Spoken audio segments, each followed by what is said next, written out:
Bentornati a Football Benchmark, bentornato ad Andrea Sartori, Global Head of Sports di KPMG. Ciao Luca. Oggi Andrea ci hai portato l'analisi dei campioni delle varie leghe d'Europa, quindi non i campioni d'Europa ma i campioni nei vari campionati. Esatto. Che si sono naturalmente conclusi la passata stagione, per capire le differenze, per capire come mai hanno vinto e per capire quali possono essere gli equilibri o i disequilibri nei vari campionati, perché poi se vinci il campionato in teoria sei la più forte, la più strutturata, almeno per la passata stagione rispetto a quello che è successo in campo. Senza che lo ricordiamo, perché ce lo ricorda la prima grafica e quindi i primi dati che ci hai portato. Barcellona, Bayern Monaco, Manchester City, Paris Saint-Germain, Juventus, Galatasaray, Porto e PSV sono i campioni degli 8 campionati più importanti in Europa. Questi qui sono i ricavi, cioè loro hanno vinto sul campo, ma chi ha vinto di fatto nel bilancio, come al solito mi verrebbe da dire, il Barcellona. E il Real Madrid, lo vedremo alla slide successiva, però tra diciamo gli 8 campioni degli 8 campionati più grandi d'Europa, il Barcellona con un risultato mostro, direi vicino ai 700 milioni di euro, è in assoluto prima.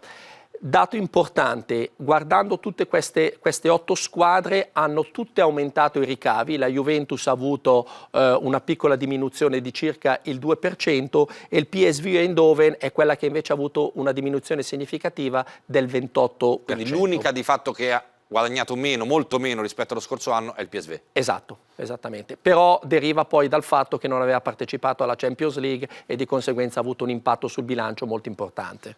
Queste sono le squadre che hanno vinto, i club che hanno vinto il campionato nella passata stagione. Non sono i club più ricchi d'Europa, perché se noi poi inseriamo, sempre rispetto agli studi che avete fatto voi di KPMG, il Real Madrid e il Manchester United, che sono nel terzetto delle squadre più ricche del mondo, vediamo che di fatto si posizionano alle spalle appena prima e appena dopo il Barcellona, no? Questo significa, Andrea, magari andiamo un po' oltre la scaletta, che non serve avere un grande fatturato per vincere, oppure serve comunque? No, l'abbiamo visto anche nelle edizioni passate, senza soldi è molto difficile vincere, e poi direi anche che negli ultimi anni nel calcio europeo, l'abbiamo visto, c'è stata una cristallizzazione. Se tu guardi chi arriva ai quarti di finale della Champions League, più o meno sono sempre le stesse squadre, e praticamente non ci sono squadre al di fuori del Big Four, neanche dal Big Five. Ritornando su questi dati, abbiamo voluto inserire Real Madrid e Manchester United. Il Manchester l'anno scorso era prima, era la squadra col più alto fatturato. Ora il Real Madrid ha raggiunto un fatturato di 743 milioni, in assoluto il club sportivo più ricco al mondo, seguito dai catalani, e poi appunto il Manchester United a 666 milioni. Questo al contempo significa che il Real Madrid è quella che ha avuto la crescita maggiore rispetto alla passata stagione? Assolutamente sì, guardando le prime 3. E il Manchester United, ripeto, dalla prima posizione è passato in terza posizione. Quindi le 2 spagnole hanno scavalcato il Manchester, che era primo fino a qualche mese fa. Esattamente. Questo è dovuto in parte sicuramente ai diritti televisivi, in parte al match day, quindi agli incassi dallo stadio, ma quello che ci interessa e su cui abbiamo posto l'attenzione oggi è fondamentalmente i ricavi commerciali, che sono un tema di ampio dibattito, di ampia attualità, che vede ancora una volta il Real Madrid primo. Sì, diciamo una cosa, che i ricavi commerciali sono l'area su cui in un certo senso il management di un club ha la possibilità di maggiore di influenza. Se guardiamo tutte queste squadre, ad eccezione della Juventus, la fonte di ricavi più alta appunto deriva dai ricavi commerciali. Il Real Madrid per la prima volta ha passato il Bayern Monaco, e come dicevo la Juventus è l'unica squadra tra queste, pur avendo incrementato i propri ricavi commerciali del 21%, è stata una crescita molto molto importante, però per i bianconeri i diritti televisivi sia dalla UEFA che derivanti dal campionato italiano fanno ancora il 50% del fatturato. Una precisazione, perché la Juventus aumenta del 21% i ricavi commerciali rispetto alla passata stagione, ma non c'è Cristiano Ronaldo ancora. No, non c'è Cristiano Ronaldo, e i ricavi commerciali sono passati da 120 milioni a 145 Ti aspetti milioni. una crescita ulteriore il prossimo anno sui commerciali? Sì, ma secondo me non sarà visibile nel prossimo bilancio, ma in quello successivo.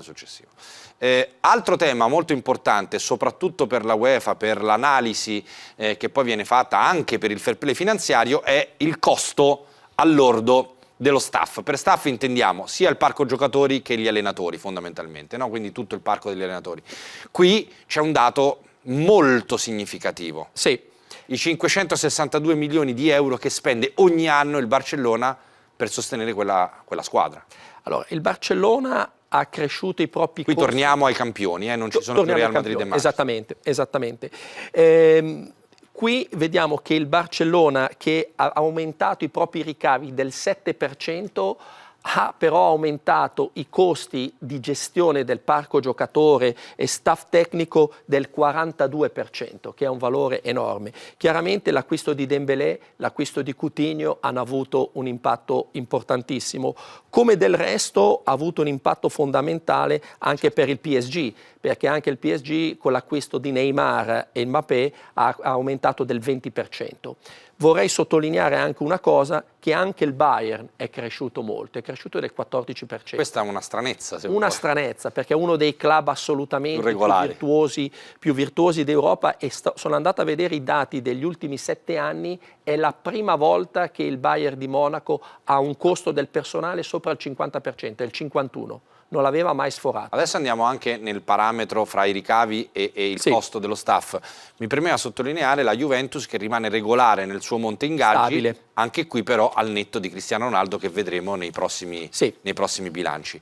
Il dato, il numero chiave per il bilancio giusto fra i ricavi e gli stipendi è 80. 70. Ah, 70, scusa, vedi 70. Il Barcellona è oltre. Il Barcellona è oltre. Sarebbe oltre anche gli 80, peraltro. Assolutamente. Il Barcellona è all'82%. 70% diciamo è la soglia consigliata dalla UEFA. È un consiglio o un obbligo? E direi che è una raccomandazione. Se però tu stai all'interno di tutti gli altri parametri del fair play finanziario, sei a posto lo stesso. Come dicevi giustamente tu, la Juventus è stabile. È stabile anche a livello di ricavi, abbiamo detto che è diminuita solo del 2%, ma anche la proporzione tra ricavi e stipendi è fissa al 64%. L'altra squadra che ha sforato molto il 70% è il Porto, che è appunto all'80%. Una cosa che non abbiamo detto all'inizio di questa puntata, che c'è una differenza enorme sia a livello di costi ma anche a livello di ricavi tra le Big Five e le non Big Five. Certo. C'è una disparità assoluta. E comunque, nonostante l'aumento del 14% del costo dello staff, il Bayern Monaco rimane la più virtuosa. La più virtuosa. Sì. È vero che ha superato il 50 per la prima volta negli ultimi 7 anni, ma pur sempre al 51 rimane. Però per i tedeschi passare dal 47 al 51 è un grande salto. Fastidioso. È fastidioso. Allora, siamo andati a vedere anche rispetto al valore delle rose di queste squadre, perché ne facevamo riferimento nelle passate puntate, che ci sono soltanto 3 club che sforano il miliardo di valore della propria rosa. 2 hanno vinto il loro campionato, una no, ma è il Real Madrid, quindi si può vincerne soltanto una, con il giocatore più rappresentativo nella rosa attuale. Quindi, mentre i conti di prima facevano riferimento ai bilanci precedenti, qui stiamo parlando di questa stagione, della stagione in corso, no? Di quello che poi sono riusciti anche a costruire successivamente queste squadre. E anche qui pare evidente come il valore e il significato di giocatori straordinari che superano i 100, in qualche caso i 200 milioni di euro di valutazione, abbiano un impatto determinante anche nella costruzione poi della rosa, no? Assolutamente sì. Lo abbiamo detto nella scorsa puntata, i calciatori sono il valore più importante nello stato patrimoniale di una squadra di calcio. Come dicevi giustamente tu, ci sono 3 squadre che hanno dei valori che superano il miliardo di euro, però secondo me è interessante valutare anche la proporzione, il peso dei giocatori più importanti all'interno di una rosa. Cioè, se tu prendi il PSG, Mbappé e Neymar da soli costituiscono costituiscono praticamente la metà del valore della rosa. Se prendiamo Cristiano Ronaldo è un settimo del valore della rosa e Messi è un quinto. Questo può creare delle sperequazioni secondo te a livello interpersonale, qui chiaramente non c'entra più la finanza, però avere due superstar così importanti e ingombranti. Nella Juve in questo primo periodo a mio avviso ha portato un valore aggiunto. Leggendo le cronache dei giornali, Neymar ha creato degli squilibri. Sì, poi dipende chiaramente anche magari dal comportamento del calciatore, dalla capacità della gestione, della dirigenza nel gestire questo talento. Però c'è un fatto, che avere molte uova in un paniere, in un giocatore o due giocatori di così alto valore aumenta il rischio. Cioè un grosso infortunio di un giocatore come Mbappé o Neymar o ambedue in un certo senso ti svalorizza in maniera significativa la rosa. L'ultima considerazione, sempre riguardando la grafica che abbiamo appena visto, è relativa a quello che dicevamo prima, il Big Five o il Big Four se vuoi e il resto d'Europa.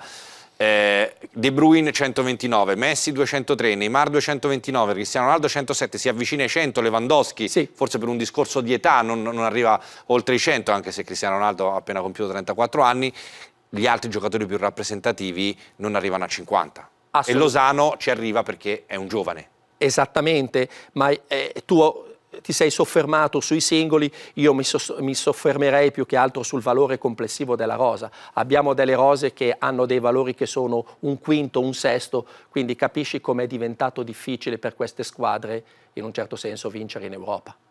Grazie allora ad Andrea Sartori. Prego. Per questa analisi sui campioni della passata stagione, ma soprattutto sulle evoluzioni possibili. L'appuntamento con Football Benchmark torna la prossima settimana. Yeah.